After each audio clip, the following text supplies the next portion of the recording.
अस्सलाम वालेकुम, welcome back to my channel cooking class with Zahra Bukhari.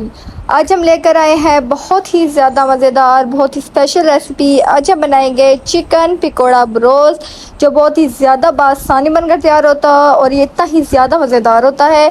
तो चलिए करते हैं रेसिपी का आगाज़। अगर वीडियो पसंद आए तो चैनल को like, share, comment and subscribe ज़रूर कर लें और बेल को भी प्रेस कर लें ताकि हमारी हर न्यू अपलोड आप तक बासानी पहुँच सके। तो चलिए करते हैं स्टार्ट। बिस्मिल्लाहिर्रहमानिर्रहीम। अस्सलाम वालेकुम व्यूअर्स, के हाल है? ठीक हो? इंशाअल्लाह मेरे सारे बहना भाई ठीक हो सन अल्लाह पाक दे करम नाल।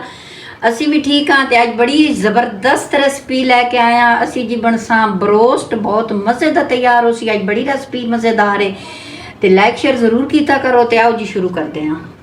बिस्मिल्लाहिर्रहमानिर्रहीम। पहले तो मैं थाने दसा, जदों भी साडे घर गोश्त आउंदा ना, इस ते मैं लैग पीस ਇਹ वाले पीस ਜਿਹੜੇ न थाई दे या दूसरे ये मैं रख लेनी हाँ, अलहदा कर लेनी हाँ। ये सारा मेरा गोश्त मैं इस तरह इकट्ठा किया। थोड़े घर भी जो गोश्त आता ना, तुसी लैग पीस अलहदा कर लिया करो। वो फिर 6 बन वैन 8 बन वैन जितने भी फिर तुसी ब्रोस्ट रोस्ट का बना सकते हो। इस तरह का रख लै। दूसरा ये आलियाँ जड़े होंगे नो, ये आले विचों कुछ बंदा रख लेंदा। तो चलो जिस टाइम मेहमान होंगे फौरी निकाले फ्रीजर विचों, बस पानी डिप करो भी, थोड़ा 2 चम्मच सिरके दे डालो, 1 चम्मच नमक दी डालो। तो ये माशाल्लाह बहुत मज़े का बन जाता। तो उसनू 2-3 पानियां नाल धो लवो। ठीक है, मैं भी इस तरह किया। पहले साफ करके मैं इन्होंने खुशक करके रख दिता फ्रीजर विचों। तो आओ जी शुरू करते हैं हम। माशाल्लाह इसनू लैने इस तरीके नाल प्यारे प्यारे इसनू कट है इस तरीके नाल। छुरी का ख्याल करे इन होवे ना हत्थां दे उत्ते ना लगे। ठीक है, इतने वाले पीस होंगे ना, इसनू हल्का हल्का ना इस तरीके नाल कट ला लेना है ताकि जड़ा सी मसाला लाना ना इसके अंदर तक पहुँच बन जाए। ऐ वाले ने इसनू भी हल्का जिहा बस जी। चिकन तैयार कर लिया कट ला के। ते आओ जी मसाला शुरू करते हैं। लेमन इसका रस निकाल लेने। एक पूरा बड़ा लेमन है जी, एक पूरा डालिया, एक हाफ। ये बड़े लेमन है नो जेडे अजकल आ रहे हैं बड़े साइज के, वो वाले। इन्हां दे विच कोई बीज नहीं, कोई कुछ नहीं जी। हाफ चम्मच खाने वाला चाट मसाला, 1 चम्मच खाने वाला नमक, 1 चम्मच भर के तिखी मिर्च, हाफ चम्मच खाने वाला ये जी तिखी मिर्च है, ये भी खाने वाला चम्मच है। हाफ चम्मच खाने वाला हल्दी पाउडर, 1.5 चम्मच खाने वाला ये है धनिया पाउडर, तो 1.5 चम्मच ही है दूसरा तिक्का मसाला, 1 चम्मच भर के गरम मसाला, हाफ चम्मच खाने वाला भुना कुटा जीरा, 1 चुटकी है दूसरी काली मिर्च, 1 चाय वाला चम्मच, इस तो छोटा चम्मच वो वाला वे मेथी। ठीक हो गया। 1 चुटकी अजवैन, ते ये पपरीका पाउडर है, ये शिमला मिर्च का पाउडर होंदा, इस दे नाल कलर आउंदा। ठीक हो गया। ये हाफ चम्मच खाने वाला। ये सारिया चीज़ां ऐड कर देने इस दे अंदर। 1 चम्मच भर के मस्टर्ड पेस्ट, ये इस तरह ना बेकरियां तो मिल वैंदे नो। ठीक हो गया। 1 चम्मच भर के खाने वाला सोया सॉस, 1 चम्मच चिल्ली सॉस। तो अगर ये थोड़े कोल नहीं है ना, इसकी जगह ते 2 तुसी लेमन डाल लो। 1.5 लेमन डालिया ना, तुसी 2 लेमन डालो अगर थोड़े कोल ये चीज़ां नहीं हैं। तो तकरीबन 1.5 किलो के दरमियान आस पास मेरा गोश्त है।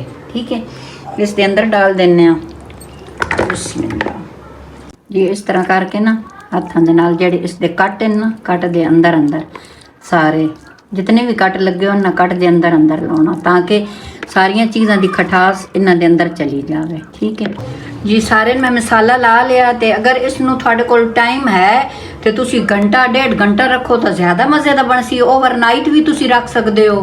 तो वो तुसी रखना फ्रिज चो। मैं रख रही हूँ, मेरे को टाइम थोड़ा, मैं अद्धे घंटे वास्ते रख ली हाँ। तो इसनू मैं ढक के इधर ही छोड़ दे सा। ठीक है, अद्धे घंटे बाद मिल जाए जी। माशाल्लाह आधा घंटा गुजर गया। इसके अंदर मैं हाफ कप दही तो 2 चम्मच अदरक लसन का पेस्ट ऐड किया। आधा घंटा के अंदर अंदर ये सब कुछ हो गया। तो इसनू डाल देने कढ़ाई चो। थोड़ा पानी इसके अंदर डाल दिता। ठीक है जी। इसनू असी ना 5-6 मिनट वास्ते ढक देना, फिर इस असली ला लिसा। ਜੀ ਇਸ ਪਾਣੀ ਆਪਣੇ ਦੇ ਵਿੱਚ ਹੀ ਇਸ ਨਾਲ ਅੱਛੇ ਤਰੀਕੇ ਨਾਲ ਗਲ ਵਹਿਣਾ, ਠੀਕ ਹੈ। ਮਜ਼ੀਦ ਪਾਣੀ ਇਸ ਦੇ ਵਿੱਚ ਨਹੀਂ ਡਾਲਣਾ ਤੇ ਇਸ ਨਾਲ ਅਸੀਂ ਨਾ 6 ਤੋਂ 7 ਮਿੰਟ ਇਸ ਤਰ੍ਹਾਂ ਢੱਕ ਦਿੰਨੇ ਆ। माशाल्लाह जी 7 मिनट गुजर गए नो तो पानी अजी तक भी इसके अंदर मौजूद है। इस पानी में बिल्कुल खुशक करना, आंच मीडियम रखनी ताकि ये अच्छे तरीके नाल गल बन जाए।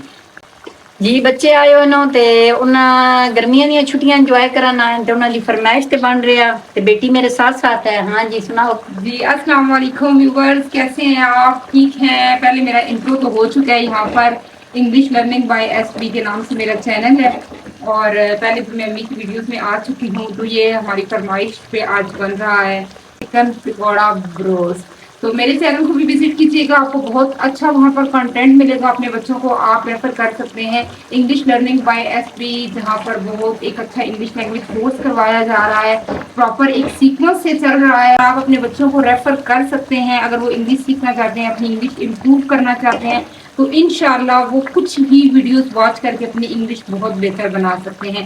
मेरे चैनल को भी आप लाजमी विजिट कीजिएगा, लिंक आपको डिस्क्रिप्शन में मिल जाएगा। 10 तो 12 मिनट हो गए माशाल्लाह, ये अच्छे तरीके नाल हो गया जितना सन चाहिए। गोश्त हड्डी छोड़ना शुरू कर दिता, चूल्हे बंद कर देने, ठीक है। इसलिए जी ग्रेवी ना ये भी रेसिपी दे विच ही सन जरूरत है, ये जाया नहीं वहिंदी ते इस तरह करके इस निकाल लेने।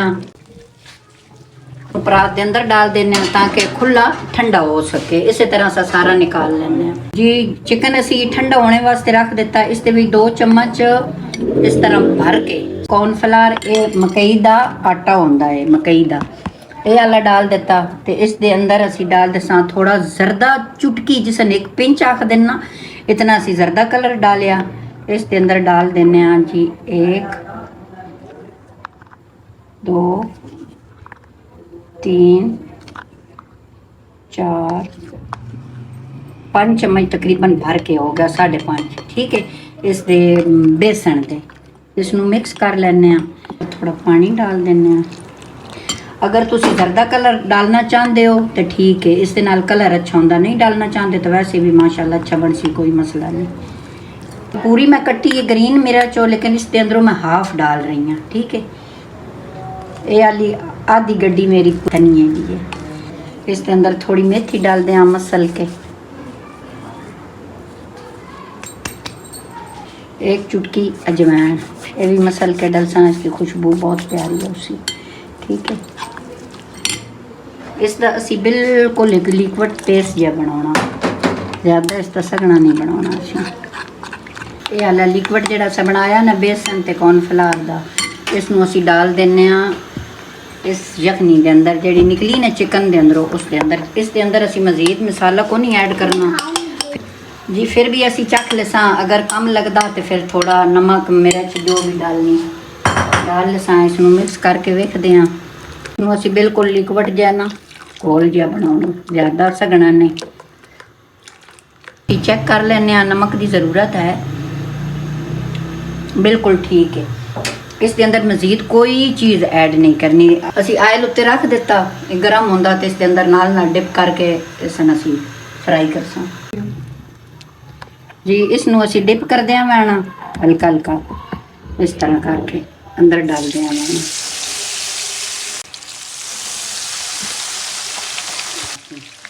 पहले गले हो जाए जी, पहले शुरू में दरमियानी रखनी, फिर बिल्कुल आंच हल्की कर देनी ताकि इसका बेसन सही पक सके, ठीक है। इसमें पलटा देने जेड़े जेड़े हो गए ना, शुरू च नहीं पलटाना, 1 मिनट तक को 2-3 सेकंड कर लो। तो प्यारा कलर आ गया ना, उसमें निकाल लेने माशाल्लाह।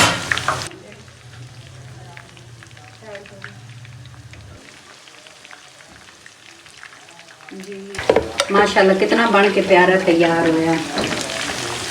ये जेड़े जेड़े पकते वहदे ना, इन्होंने निकालते वहने। जितना ज़्यादा बरोस्ट बन के तैयार हो जाए, ये आला भी दे कढ़ाई विच बन भी रहा है तो बहुत मज़े का तैयार होया। अगर ये तुसी बाज़ारों लैके आवो कम अज कम ये 2000-1500 का बरोस्ट है, तो ये माशाल्लाह इतना घर असी मज़े का बना सकते हैं। तो बहुत मज़े का तैयार होया। तो मैं तुहानू चेक भी करा देनी हाँ लैमन के नाल। इसके ऊपर थोड़ा लेमन लेने इंशाल्लाह थानू बहुत पसंद आउसी। क्योंकि गले होया तो पहले ही है ना, मैं तुहानू दस्या ना। इस ते रेशे माशाअल्लाह। इसनू चेक भी करते हैं माशाअल्लाह जी, बहुत मज़ेदार है। तुसी भी बनाया इंशाअल्लाह, थोड़ा भी मज़े दा बनसी। अल्लाह पाक खुश रखने। ते तुसी मेरी बेटी दी भी चैनल दा विजिट करो इंशाअल्लाह, थानू उस दे भी लर्निंग बाय एसबी दा बहुत पसंद होसी इंशाअल्लाह। ते इस दे नाल जी मैं चाहनी हां इजाजत, अपना रखा ढेर सारा ख्याल, मेरे वास्ते मेरी फैमिली वास्ते कर दे दुआ। ठीक है जी, अल्लाह हाफिज। फिर मिलते हैं एक न्यू रेसिपी के साथ, तब तक के लिए अल्लाह हाफिज। चैनल को like share comment and subscribe जरूर कीजिएगा और बेल को भी जरूर प्रेस कीजिएगा ताकि हमारी हर न्यू अपलोड आप तक आसानी पहुंच सके। खुश रहें, आबाद रहें। अल्लाह हाफिज।